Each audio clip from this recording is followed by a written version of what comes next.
Welcome to the Evolve Beyond Limits podcast. I'm your host, Stacey Geisel. This podcast is dedicated to helping you create a life that sets your soul on fire. I believe that is truly possible for everybody, but you have to be willing to do a few things. You have to be willing to let go of your past conditioning. You have to be willing to break free from societal norms. And you have to be willing to get really curious about your life and how you can start to look at it differently. Each week, we will hear stories from people who have done exactly this. People who chose to disrupt the life path they were on, go against the grain, and share the lessons and perspective shifts they had to make along the way. Every episode is committed to not only inspiring you and connecting you with other amazing humans, but actually giving you the tools you need to use this information in your own life so that you continue to evolve and reconnect with your highest self. Are you ready? Let's have some fun. I am so excited to welcome you back to another week of the Evolve Beyond Limits podcast. And this week, we really have something special in store for you. And that is an interview with Kyle Depiesse.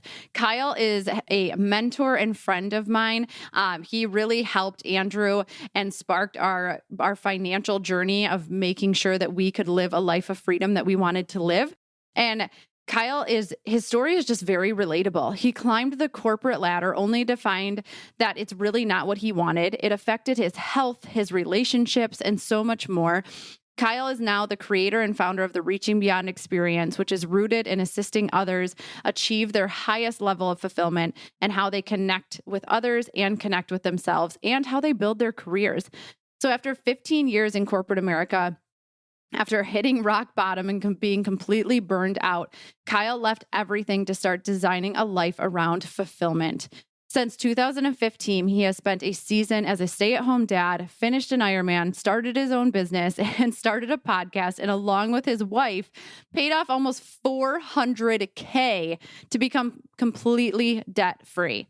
Now he leverages his story to design destination experiences and coaching offerings to help his clients get clarity where they need to build their definition of a fulfilling life. So as we get into this episode, there's so much that you are going to be able to take from this, but join us as we talk about how you can start to set a vision for your own life and how you can start using that vision to maybe make some short-term sacrifices in order to benefit you in the long term. We talk about how being a stay-at-home dad and how that has given him some of the most clarity yet, and why we really need to ignore other people's opinions of what you should have in your life. So as we go on, we will also talk, the post show is all about this question on how can we live a more exciting life? And so make sure you stay in tune for that. But let's just dive in because you're going to get so much from this and I cannot wait to see what you take from this episode. So without further ado, let's go. Welcome, Kyle. I am so pumped to have you here. And seriously, thank you so much for being here today.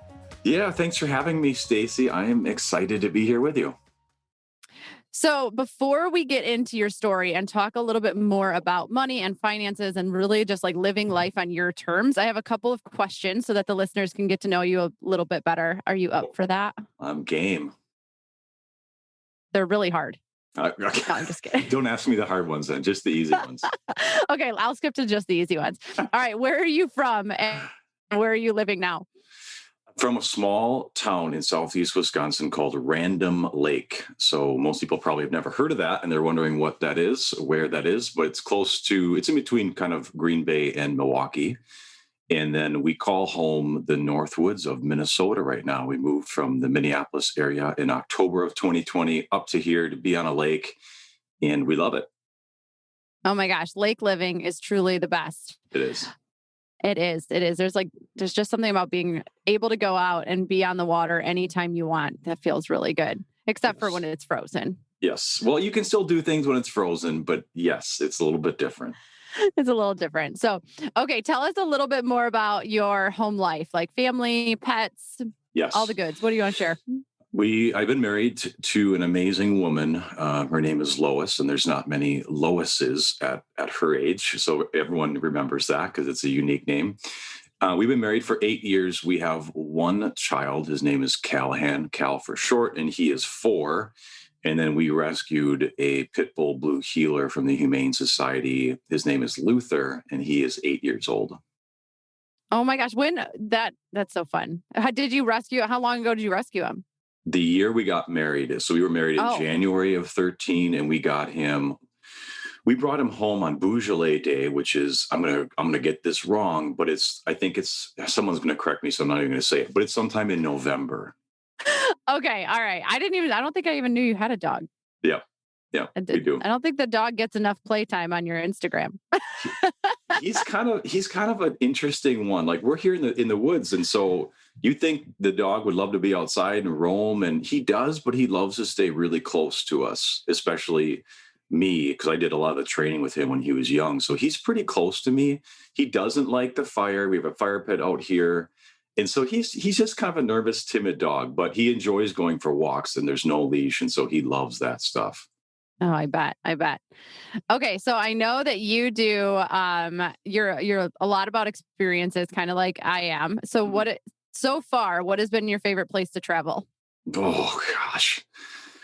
Oh, so anyone who loves to travel is a bit uneasy about this question, because they're going to say back to you, Stacy, am I traveling on my own? Am I with friends? Am I with my wife? Am I with my son? So they want to clarify that, but I won't do that. And I will just say I loved Ireland. I've been there a handful of times, and there's something about Ireland that just calls me. I don't know what it is. I've got some Irish heritage. It's beautiful there. The people are warm and inviting, and there's music and Guinness so close to the actual source of it. And there's just something about it. So I'm going to say, and then the golf, I don't know if I mentioned golf, but the golf there is incredible.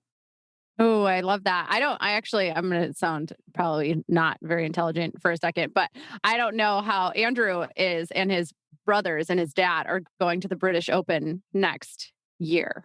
Yeah. Oh. Next July. And I don't know how close that is to Ireland, but I know they're going, and they're super stoked about all the golf there. Well, the British Open switches between the British Isles, so I don't know which year where it is, but it could be Ireland, it could be England, it could be I don't even know, but it's beautiful. I know it's in St. Andrew. Oh, that's all it is. Okay, cool. Yeah, then you're in Scotland, and oddly enough, I just have a book here, a course called Scotland. You should get this for Andrew. Super cool. Yeah, the author's name is Tom Coyne. He was just on my podcast. He played, tell Andrew this, he played every links course in Scotland, or I think he played like 100, some of them in 50 days. So, and then he writes about it. So really fascinating. Get him that book before he goes there. I will. I'm probably going to have to get it on Audible, because the chances of him reading it is slim to none. But I'll make sure that happens. Okay. So where is someplace you haven't gone yet that you want to go? Really good one. And oddly enough, I was just, I was up late last night, just kind of thinking about different experiences for my business. And I just happened to come across on YouTube, like bucket list places. And there was a theme with a lot of them, and they were in Italy. And my wife has always wanted to go to Italy again. I hate to go back to wine, but great wine there, great views, great history. There's so much to it. So I'm just going to say, in general, we would love to go to Italy. I don't think you've talked about wine. You talked about Guinness. Okay. All right. Well, but I sound like I have a problem. I don't. I appreciate good wine or beer or something like that. Kyle, this is a judgment-free place. Okay, no, but we're all good. Okay. So this one is hard, and I know that, but I'm going to first one that comes to your mind is, what is your favorite book? The first one that comes to mind is A Million Miles in 1,000 Years by Donald Miller, who is pretty famous for Story Brand. But most people don't know that he wrote a few other books before that. And the reason why I like it, and I think everyone should read it, but the reason why I liked it and what I got out of it is essentially what he's talking about. He poses a question to the reader, which is your life interesting? And that is a really deep question when you think about it. And you get to define what interesting looks like. And as we sit here, you're recording in front of your RV, and I'm like, that's someone who has defined what an interesting life is, and they're going after it. And that is so amazing to see that. And I love the support and cheer that on. And so I read that book. And after that book, did an Ironman, paid off our mortgage, started a business, became a stay-at-home. Like there's just so many things that we just were intentional about living our life. And that's what that book calls the reader into. And so it's beautiful. Oh, I'm gonna have to check that out. I can't believe I've never written that. Yeah, and for everybody who's watching or listening, this is the first Yeah. podcast interview that is outside of the RV in nature. So I'm so excited about that, and I'm excited to check that book out because no, we can get.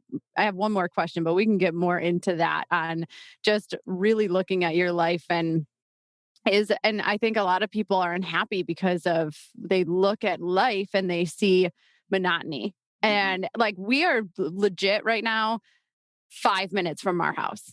Mhm. 5 minutes. Like somebody is in our house through Airbnb and we are 5 minutes away and we have never even explored this part of where we are. So, Yeah. not saying that you have to do all these extravagant things to make life more interesting, but it's just Andrew, even this morning, he was like, well, I'm really getting out of my comfort zone. I have to take a shower in this RV and go to work. Like, this is just really interesting. So, but it'll be a good story at some point. Yes, it is. It is.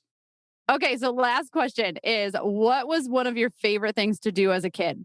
Mm. So I grew up in, as I mentioned, Random Lake, Wisconsin, and we we would do a couple things in the summer that I really enjoyed, and it would be camping, and it wasn't very far from our house either. It might have been maybe 45 minutes to an hour. And then the other thing is we would always go to Wisconsin Dells, which maybe you're familiar with if you're a Midwest person. Yeah, you maybe did. So we would go to like Noah's Ark and do all the water parks and do the mini golf and overeat on pizza and a bunch of soda and stuff like that. So I'd say those two things was just in the summertime, being outside and just having a ton of fun with no care in the world. I love that. I actually have never been to the Wisconsin Dells, and my husband's like family is in Wisconsin, and they always go, but we haven't made it a Hmm. point. So we're gonna have to make it a point because that sounds like right up my alley. Yes, it's great for adults. Like I mean, you can act like a kid, but there's also stuff geared for adults. So it's really cool. Like cocktails. No. Like cocktail. I mean, I didn't want to say it because I've already painted a picture for myself, but there's that. And Andrew will like it because there's a lot of golf. So there's golf, there's water, there's lakes. I mean, there's just a ton of stuff to do. Oh, perfect. Okay. Well, thank you, Kyle, for entertaining that. So I Yeah. want to dive in some more. So, for anybody who doesn't know, Kyle is he's a mentor of ours. He's a friend, and he really taught us how to look at money different. Like he was such a gift in a moment where Andrew and I knew we needed to make some changes in our life, but really in the finance department of our life.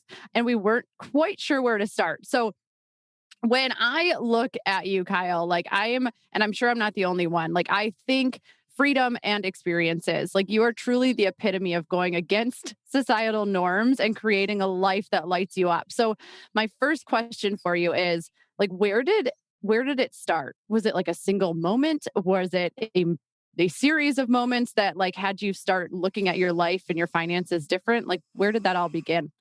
Oh, where to unpack this? You'd have to go, back to 2014, 15 when I was in corporate America. And I was like many people, climbing the corporate ladder, trying to get this version of success that society tells us is successful, a title, an office, all that stuff, cars, houses, toys. And I got it and it felt really lonely. And I was completely burned out chasing it. And the problem with being in that position, I hated my job. That spills over into every category of life. My relationship with my wife was not its best. My relationship with myself and my health was not very good. Um, but I was stuck. And the reason why I was stuck is because we were living at and above our means. So every single day, Stacy, I wanted to go into my place of employment and just say, I'm done. I quit. I'm done. Not even a 2 week. I'm just done. I couldn't. I could not. We had no plan. We had no money saved. We were making good money, um, but we were broke. And I said, "Well, what is wrong with this?" Because I thought I was doing everything that we were told to do, and it wasn't working. And so I said, "Well, there's got to be something wrong." So that's kind of where it started. And the one moment that I can remember, I'll never forget it, was a Thanksgiving. And I believe this was 2013, or I think no, it was 14, sorry, 2014. I go into work on Thanksgiving morning, and I was in e-commerce at that time. I was slinging video games. I was in charge of Target.com, Walmart.com, Amazon, all of that stuff. So you would go buy a video game from there. We shipped it from our warehouse. So you can imagine like Q4, Black Friday, that time period, super busy. That's where we make the majority of our money. So we were having family visit from out of town, and they were staying with us. And I was going into work on Thanksgiving morning around 4 o'clock in the morning to get some work done. And I get there and I look around and I'm like, I'm the only one here. What am I doing? I've just left my family at home who's visiting me from out of state. It's a holiday. It's Thanksgiving. It's meant to be with family. And here I am. What am I doing? What's it all for? And so that was really the moment where I said, something's got to change. Now, it took a while to happen, but that was like, this is it. Like, I'm not doing this anymore. Yeah, so we can resonate. Andrew and I don't know if we ever told you this. Maybe we did, because we met at Best Buy when we were like, I mean, this was so long ago now, but do we know like the Black Friday end of the year stuff? Like, I will never forget. Madness. Yeah, leaving our house at 3 a.m. to show up and be there, and then like once it started happening on Thanksgiving, it was even more of like, oh my gosh, like this is awful. So Yep. definitely can kind of resonate there. So like, I think that so many people can resonate with what you said about just feeling stuck. And it's actually funny because I was talking to somebody the other day, and she said, she goes, the Joneses are broke. Like that was like, and 100%. Yes. I was like, Yes. I was just kind of started laughing. She's like, the Joneses don't have any money. They just have a lot of debt. Yeah. And I was like, oh. Yeah.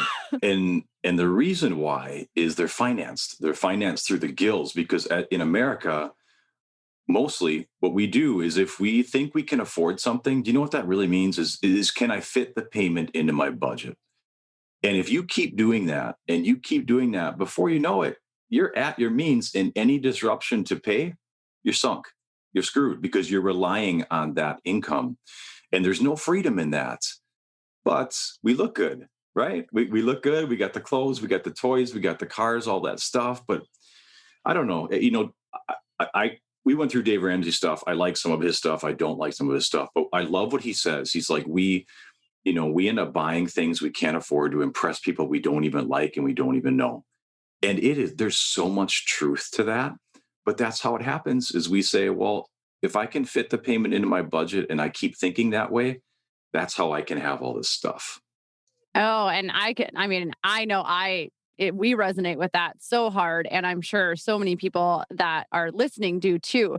So, okay. So this all happens, right? So what specific changes did you start to make? Like you said, you guys became very intentional with where you wanted to go. So what was that vision like for you? And like, what were some of the specific changes that you had to make along that path?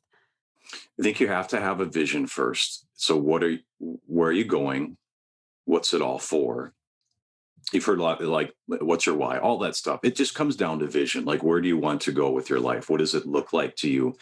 And you've got to really dial that in and make it pretty crystal clear. Not just that kind of want to do this. It kind of looks like this. No, like, what exactly does it look like? What does it feel like? What does it smell like? What does it taste like? All of those things. And so we got really clear on what that was. And for us, it was location independence and location freedom. And it's not living in a place where we're not inspired daily. And 2020 was a gift for us, because we asked ourselves the question, well, if we can work wherever we want, why are we living where we don't love to live? And so we moved. It's a simple question can change your life. And that was a question we asked. So for us, it was starting with a vision. It was saying, what do we want our life to look like? Not what other people want our life to look like. Stop playing by someone else's rules. Is what do we want for our life?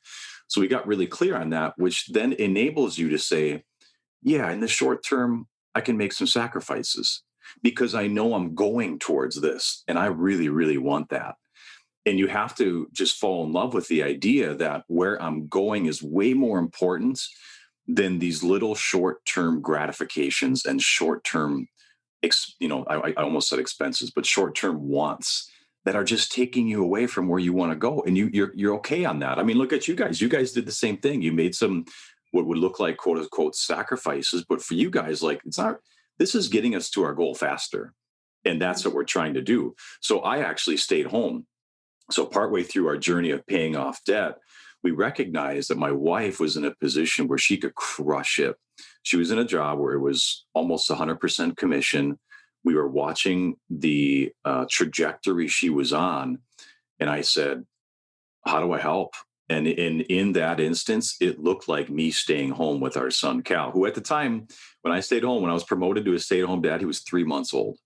I never thought I was going to do that in my life ever. But we knew that if we did this for a period of time, it would slingshot us forward. So, and it did. And here we are. And so that gift of staying home with Cal gave me the gift of clarity, which is time to figure out what do I want to do with my life. And then I was able to develop a couple brands as a result. So here we are today. Here we are. Well, and I love a few things that you said. Like one being that, and again, like Andrew and I have like Kyle really pushed us to look at things and say like, what are you willing and to? I hate to use the word give up because like it it's just sometimes those words don't feel great, but it's not really like a sacrifice because when you start to look at things differently, nothing's permanent. And Mhm. I think that that was something that we started to live by. Nothing is permanent. So you know what? Like we live on one car. We get rid of the like my car, which is just a funny story in itself, like right before COVID hit. And then we got rid of his truck, which he didn't want to do. And we bought something that we didn't have a payment on. But what we kept saying is like, nothing's permanent. Like, if you are truly unhappy without your truck at some point, you can literally walk into a place and finance a truck and get something back. Like, but be Yeah. willing to experiment with it, like to Yeah. not have it. And we really haven't missed it. But from our experience, because we even went through our house and this whole idea of scarcity, like most of the world lives in a very scarce mindset around things. And people think like, obviously it's never like never having enough and things like that, which is true. But when Andrew and I were going through our house and we were like, what do we really need in here? Like, and what are we willing to give up? And something that we realized through that process was that it was really hard for us to give certain things up. And when we dissected that, it was because there was a fear that we would never get it back. And so that's a very scarce mindset to go into it with is like, if I let go of this, I may never get it back. And we had to push through that so many times and just say, nope, like we're not using it right now.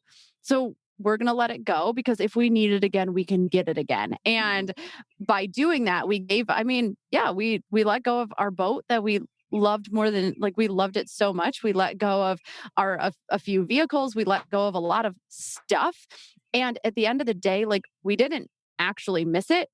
And then now we're sitting here in a very different situation. And because we were willing to let go of those things. That's that's incredible. There's so much there that's incredible.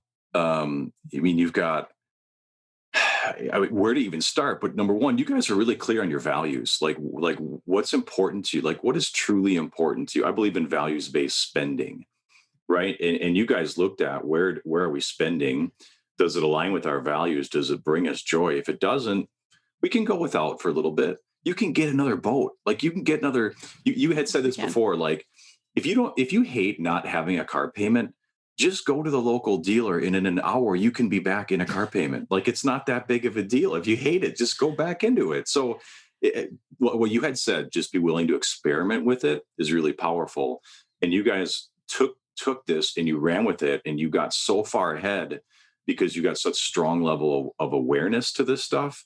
And that's really powerful. You can tell that you guys have done a lot of work with that. And so that's really strong. And I love working with people like that because there's not much to convince. Like we can talk about it. I can show you a path, and you're like, all right, we're running down the path, and you guys are just rock stars. So it's been a blast. Well, we appreciate it. And like I said, like the reason that we're here is because we were willing to look at our situation and say we're not satisfied. Like this is not what life should be. So we, like they always say, when the student is ready, the teacher appears. And like you came into our life at the perfect time and you were able to help slingshot us forward because you were willing to ask the hard questions. And I think Andrew needed you to tell him, not me to tell him. But whatever, we could go down that road some other time. So I want to touch on like becoming a stay at home dad, because I think that for a lot of men, what they do is their identity. Mhm. Being the provider of for the family is like something that they cling to. Um, and I get that because that's like what our society has created. But how did you like so I mean, did you go into it willingly?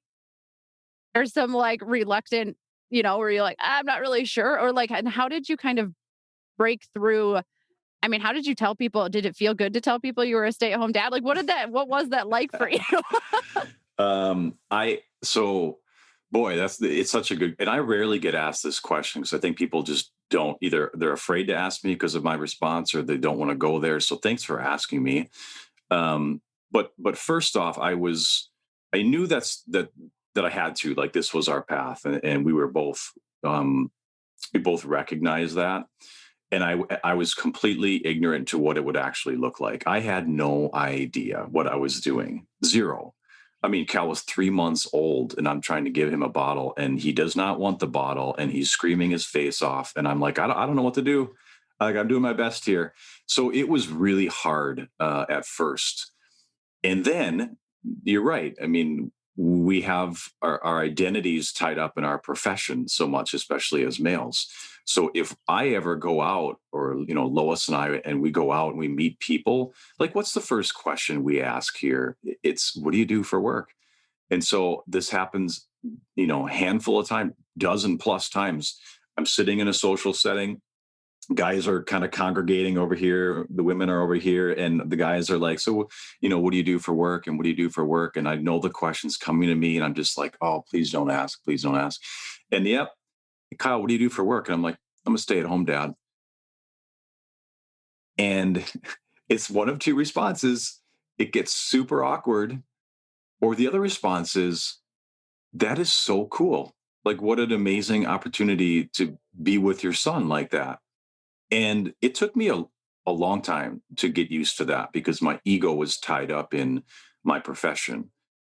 And it was hard at first, but I got to a point where I was like, I'm a stay at home dad. I love it. It's great. I have an amazing relationship with my son. And I don't care what people think about that, because what my wife and I are doing in our family is our decision. I don't, what other people say doesn't really matter, but it took me a long time to get there, a really long time to get there. So, but I did, and I love it. And in many regards, I'm still the full time stay at home with him, and I love it. We have a great time together. It doesn't mean it's not challenging, it's not hard, but I really enjoy it. So it took me a while, though. I had my ego tied up in it, and it was a really hard thing for a long time. Well, I think I think people feel that way with a lot of things. Like, am I going to be judged for this? Like, and one thing that I love that you were able to do is you kind of started to train people how to respond. And people miss this, right? And I like when people are making a big change in their life, and they're afraid to tell people. I'm like, if you are timid telling somebody and you are unsure, they are going to be extremely unsure too. So you're like, with your response, if I'm a stay-at-home dad, and I love it, and it's amazing, that all of a sudden you're like training people to be like, oh Yeah. yeah, that could be really cool. But what I also love about it is that you're giving people permission to do things different, and somebody has to pave the way, right? And I think about this when it comes to hiking all the time. This is maybe such a weird thing, but I'm always like, who was the first person to walk this path, and how hard must that have been? Because I can barely stay on it and it's clearly defined. So like who did this? But I think we can like relate that to life. Like Yeah. somebody has to be the person that's willing to pave the way and give other people permission to do the same thing. So I think it's really amazing that you're able to truly own that. And like, why can't it be that way? Yeah. Yeah. And You it, know, it, I think, it, it became an ethos for me and for the brand is like, because so many people, male especially, they might be crushing it at work, but they suck at home. That like they're a bad husband, they're a bad father, they're not present, they don't go to they don't have a relationship with their kids. Maybe they're on their fourth marriage, but they're successful at work. And to me, it's like I'm not going to make that trade off in my life. I don't think you should trade off, your personal balance sheet for your professional one. I don't think being successful at work while failing at home is a good thing. We shouldn't strive for that. There is a way to integrate them, and that just became a full offshoot for me. And it was born because of those instances, sitting in a social circle and saying, "I'm a stay-at-home dad. I love it. I got a great relationship with my son. It's not. I mean, nothing's perfect, but I love it, and so I don't think I have to sacrifice." And so it really became this stake in the ground moment for me, where I don't sacrifice that anymore. I used to, but not anymore.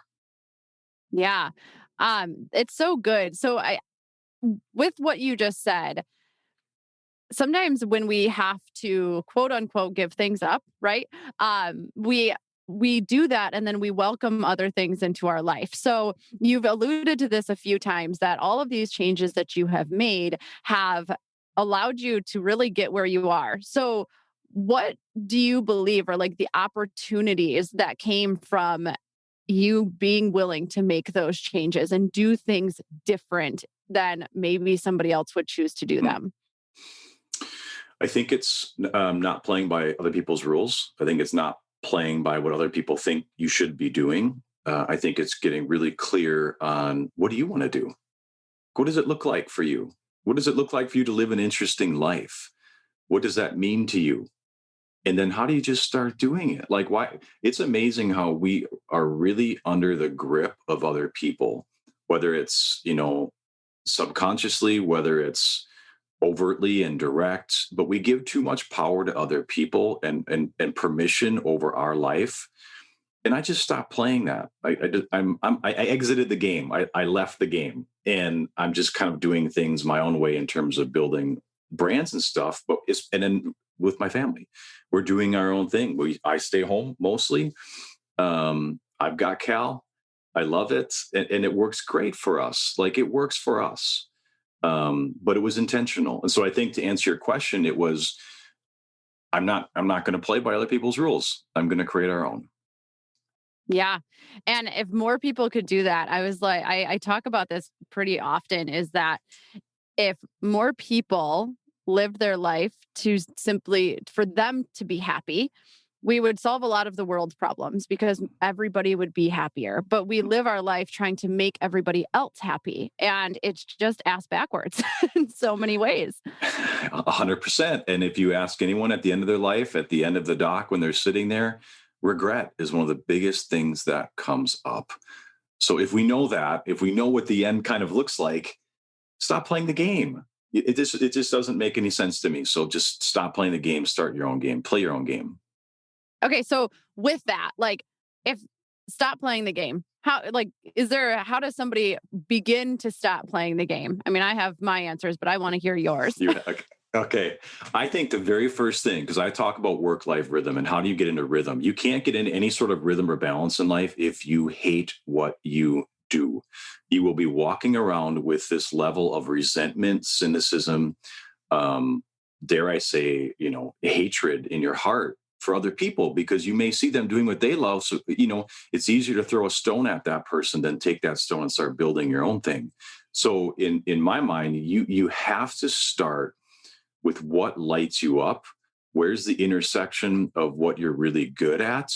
Where's there a need? And then how do you solve that need? So it sounds simple. It's hard. It sounds simple, but we overcomplicate it. So I think just looking at where was I looking at this statistic? 8 out of 10 Americans strongly dislike or are disengaged with their work. That's a big number. That's a big problem. So if you don't like what you're doing, like you can't change it overnight, but you can make the decision to change it overnight. So when I was burned out in corporate America, I didn't know 5, 6 years from now that I would be an entrepreneur, stay at home dad doing this thing. But I started down the path. And that's all it takes is you can make a decision immediately. And then you can start to put a plan together to say, okay, I'm here. I want to be here. How do I get there? Right. And you and I both know it looks like a lot of growth and discovery and getting into the messiness of that stuff. Hire a coach, take a course, listen to podcasts, read books. You can get there and you can speed up that process if you're willing to invest in yourself. But the number one thing that you have to do, and you've got to start here, is if you don't like what you do, fix that. Don't do that anymore. Like life's too short to be doing something that you hate because we spend so much time at work.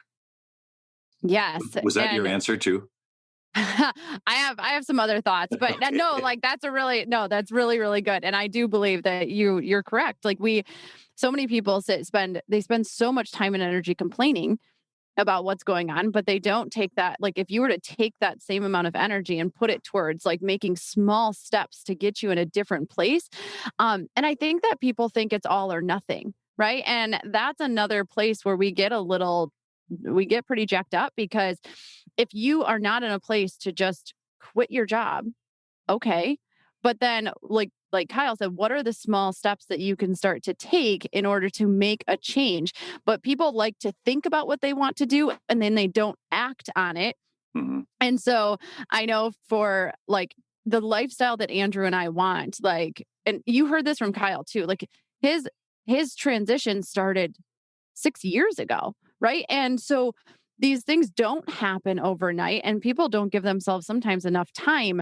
But for Andrew and I, like the life that we want to live, we know that it doesn't have him tied to a job. He works a full-time job right now, and that's not a problem. It's just a matter of we look at our life though, and now we love to give. So Kyle knows this. We love to give time. We like to give money. Like we were joking when we took Kyle's course that like we realized that we'd love to like buy people dinner. So now it was like we had to double our budget for that because like we would do it whether or not like we had the money to do it or not.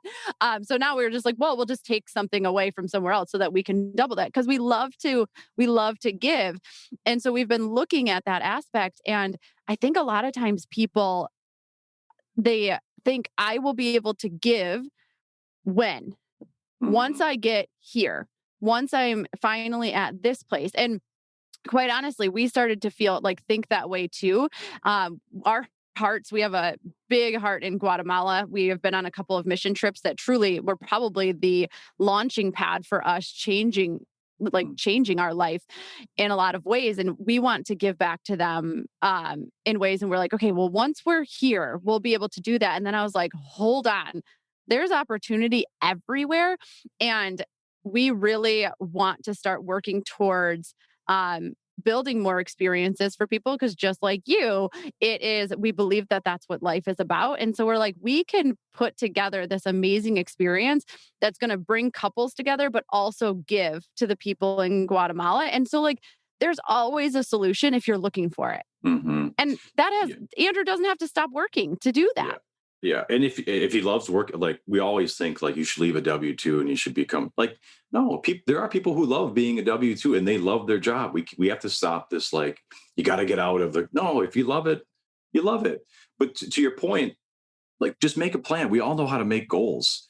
You just reverse engineer the goal. Like, hey, in 12 to 18 months, I want to be out of my corporate job doing this. Okay, how are you going to do that? How much money do you need? How do you get there? It really isn't that hard when you just sit back and think about how do I make this transition over a period of time. So we overcomplicate it. We think it's harder than it is, and it's just too easy to complain. I agree. So let me ask you this though, because I think that just like what we were talking about in the beginning, a lot of goals are set because of they're very logical. They're very like, and I think that something that misses the mark for people is that they don't have a heart centered goal they don't have something that really tugs at their heartstrings that they really want because they haven't taken the time to figure out what that is in the first place. How do you feel about that? Yeah, yeah. Well, I think goal setting is a skill, like, and goal setting is a skill. Goal getting is a whole nother skill, and they're two very different things. Anyone can goal set, but the process of accomplishing that goal is very different. So there's a few things that I would say I would agree with you, and so I'll add a few more things to it. Number one, a lot of times the goal isn't really your goal. Like, it's a goal we think we should have because other people are doing it or say we should do it. But is your goal really your goal, or is it someone else's goal? And then secondly, most people go from, that they set small, tiny little goals.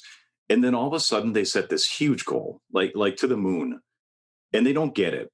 And they're like, screw this. I'm not doing this anymore. Like, it didn't work. I'm not good at it. I'm a failure. Now all your limiting beliefs get resurfaced, and you can say to yourself, told you so, loser. Like, I told you, you're not going to get it. And you just get deflated, and then you stop doing it. So instead of like build the muscle, right? Like, I'm not just going to go to the gym right now and try and squat 475 pounds. I'm going to slowly work my way up to it. And so I think for most people, get used to building the muscle of setting and accomplishing goals, and then take your moonshot. Like, don't just Mm. go for the moon immediately. I love that you're saying this because I have had this conversation quite a bit lately. And it's the same thing as what you're talking about that we have and especially in the entrepreneur world, it is like, it is a badge of honor to this whole shoot for the moon and you'll still hit the stars. Like, bullshit, you will. What you're going to do is you're going to end up shooting for the moon, not hitting the moon nor the stars, and then you're going to give up Yeah. because you don't think that you deserve it, because you don't think that you're worth it, because you do think that that's what everybody else has done. But just like Kyle's saying, like, set goals that allow you to actually reach them, because then you're building that muscle and you're going to, every time you do that, you can set a little bit bigger goal and a little Yeah. bit, but you have to build that trust and that belief in yourself. And I think that Yeah. that's a big thing that people are missing is the belief in themselves to Self actually make belief. it happen. Huge. It's huge, and it's building belief in yourself that you can say, I've done this before. I can do this, and I'm going to do it again. And there's probably neuroscience behind it that I'm not smart enough to figure out. I don't know, but intuitively we know this. Intuitively, in our heart, in our head, we know that this is true, but we rarely do it because it's not sexy, because so and so just did a $500,000 launch and so just did this. And I'm like, well, yes, but they've probably accomplished a lot of failures and learnings along the way that are way ahead of me. And so I'm going to say congratulations to them, support, cheer them on. But here's where I'm at, and here's the goal I'm going towards. And cutting out the noise. I love that. Like, you have to celebrate other people. It's amazing, but you have to cut the noise out and Yeah. know, again, this comes back to knowing what are you going after? What is the life that you want? Because I see this, the comparisonitis that goes on, especially with social media and different things. It's funny. I catch myself doing it and I'm like, wait, I don't want that life. Yeah. That's not even what I want. Like, Yeah. why do I care what this person is doing when, like, it's actually because we have become very clear on what we want. But if you're not very clear on what you want, then all of a sudden you start to want what everyone else has. And Yes. Yep. And yeah. I think social media has taken the lid off comparison, because we don't just compare ourselves to our physical neighbor anymore. We compare ourselves to people that are on social media that are rolling around in these helicopters, these like, ooh, I want that now. But it's like, it's taken the lid off comparison. You've got to be really careful. So we moved to the Northwoods. I'm growing a beard, and I'm trying not to pay much attention to social media anymore. That's my next goal. Yeah, No, there I'm you just go. kidding. I'm not going to grow a Baby, beard. baby Um, steps. uh, no, it's funny. Actually, we got back from like a 7-week trip, and it was just Andrew and I. And I mean, we had friends along the way, like come meet us and different things. But it was funny because there was some shenanigans going on back home, and um, I was like, I totally get why people go like live in the woods by themselves. Like, but the lesson that I was going through was that it is like, it's easier sometimes to push people away than to unconditionally love them. And, but it's, definitely understand like needing to put the blinders on sometimes and just being like Yeah. not thinking so much about it. So, okay. So I have two more questions for you that I Okay. want to hit really quick. So the first one is, what do you feel was like the hardest part of this process for you? Because I'm a recovering people pleaser, it would always be about what others are thinking and what others are saying. And it was releasing myself from that invisible grip that had on me and in my life, because we were trailblazing a little bit. I mean, you had said the hiking example earlier. No one in my family is an entrepreneur. No one in my wife's family is an entrepreneur. All of my wife's family, they're stay-at-home moms, and I became the stay-at-home dad. So it was a bit strange, but I had to release myself from what others are thinking. And a lot of times we put this, like family loves, like they love me, they don't care. And for some reason I thought like they would judge me for it. So a lot of times we just like push our own stuff on what other people might be thinking of us, and it's not even true. So I've learned a lot through that, and that's been a really big growth journey for me, is releasing myself from what I may perceive others are thinking. I love that. Yeah, I think we judge ourselves more than other people judge us. And there's always going to be people who are judging you, but like they're going to do that whether you're going after what you want or Yeah. whether you don't go after what you want. So you might as well just go after it. Yeah, exactly. Oh, that's so good. And I think a lot of people are going to resonate with that because, like a lot of us have that people pleasing type of mentality. And so I love what you said about being able just to release the grip of that because Mhm. it is it's important. And it was funny because Andrew is very much a people pleaser and he knows it. Like this isn't like if he listens to this, which he will, he knows. But it was funny because on our 7 week trip, it was like it was just him and I, and there was no expectations. And he Mhm. all of a sudden he didn't have anybody to please. And it was like, I think it was a pretty defining moment for him. We'll have Yeah, to talk to him about that someday. But that's it was just cool. kind of that feeling of like, oh, like I can just do what I want to do. Like this kind of feels good. Try it out. Yeah, Experiment, people. yeah, yeah. Um, okay. So the last question I have for you is what is one lesson you feel like you are in the middle of learning? Mm. Wow, that's a really good one. Um, in 2021, I've been wanting to do this for a long time. I've been wanting to write a book, and if anyone's ever done that, they're listening. They'll get this immediately. When you even sit down to think about writing a book, you get the largest imposter syndrome ever creep up on you and attack you. Who are you to write a book? Who's going to read it? Why does it matter? No one cares. So you hear all this stuff come up when you just think about writing a book. And so that's the lesson that I think I'm in the middle of right now, is dealing, because I don't think that ever goes away. I don't think imposter syndrome ever goes away. In fact, if you're not feeling that, you might not be challenging yourself enough. So I'm constantly battling that, whether it's the experiences, because the experiences that I throw, people that are there are more quote unquote successful than me by far. So I've got to deal with that there. And then thinking about writing a book, I'm up against it as well. So I think that'll never go away. And I'm just learning how to get better at that. So that's what I would say. Okay. Yeah. And that imposter syndrome, it'll get you. It'll get you. But I mean, here's the thing. Look at all the books that are written. So many books. Hmm. Like, why not you? Hmm.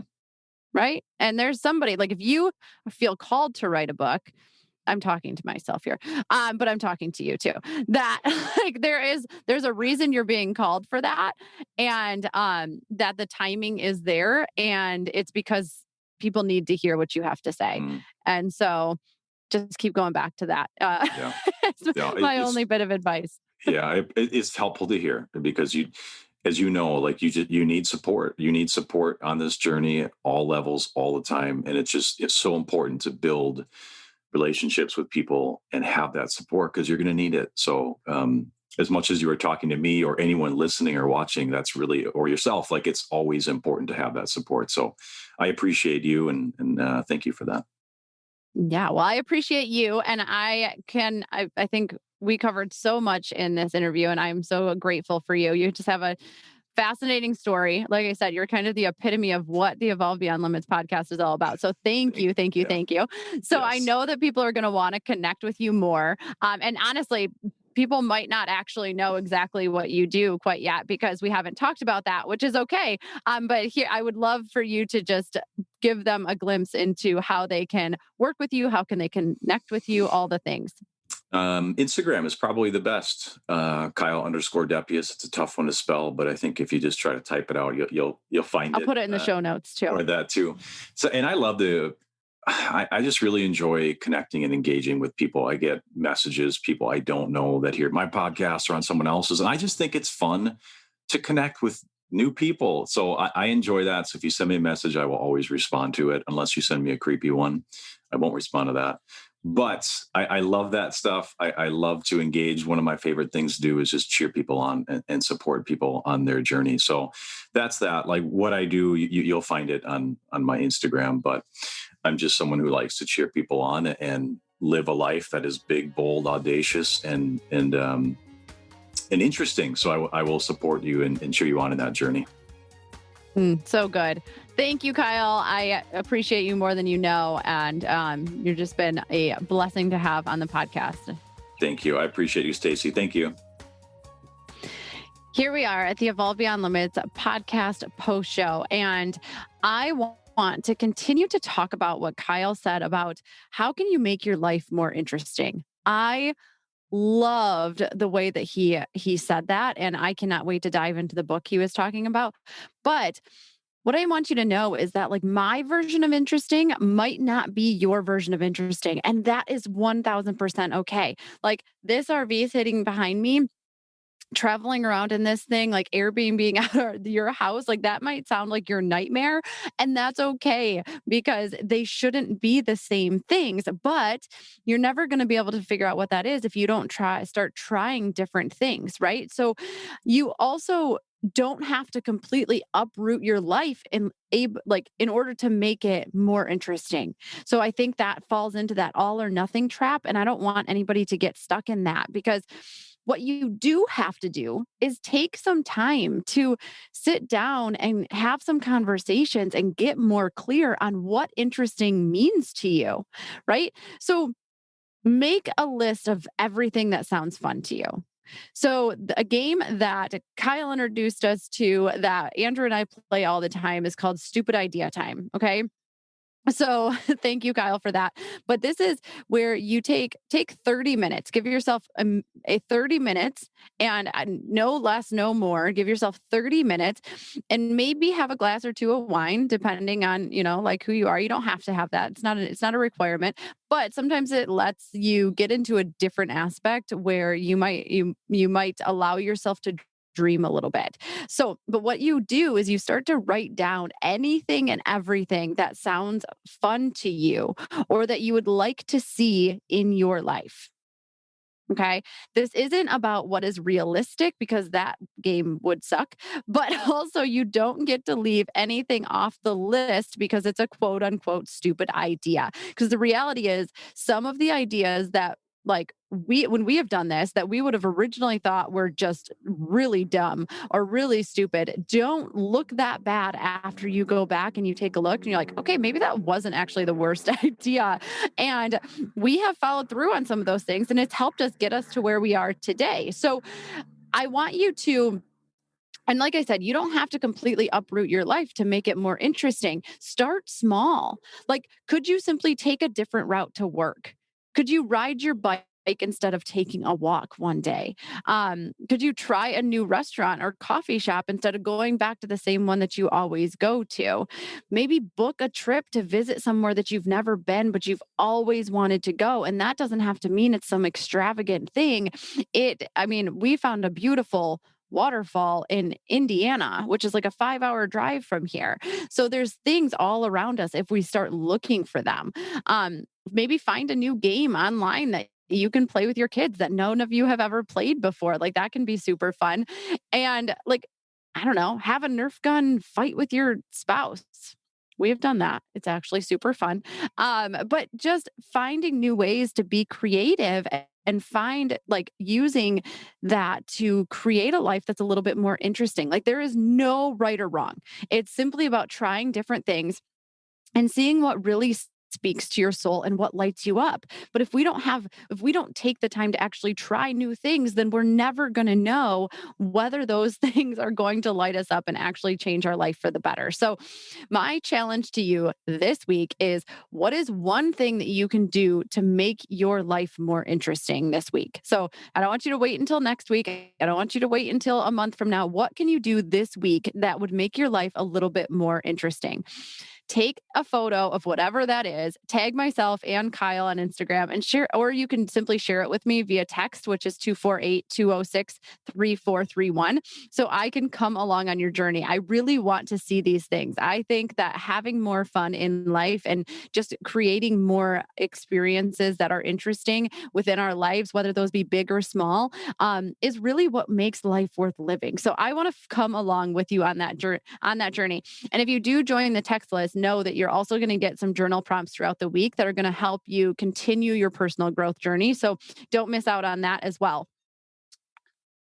And that's it for this week. So thank you for listening to today's episode. And remember that for every review of the podcast this month, we are donating $5 to Reality's Chance Animal Sanctuary and Rescue here in Michigan. So they rescue Mustangs, and it's just a beautiful, beautiful thing that they're doing there. The most kind-hearted people I have ever met, and the horses are phenomenal. So if you want to be part of changing that and donating to a good cause, just write a review and leave it. It means the world to us, and we can help make the world a better place by donating as well. So until the next episode, keep evolving.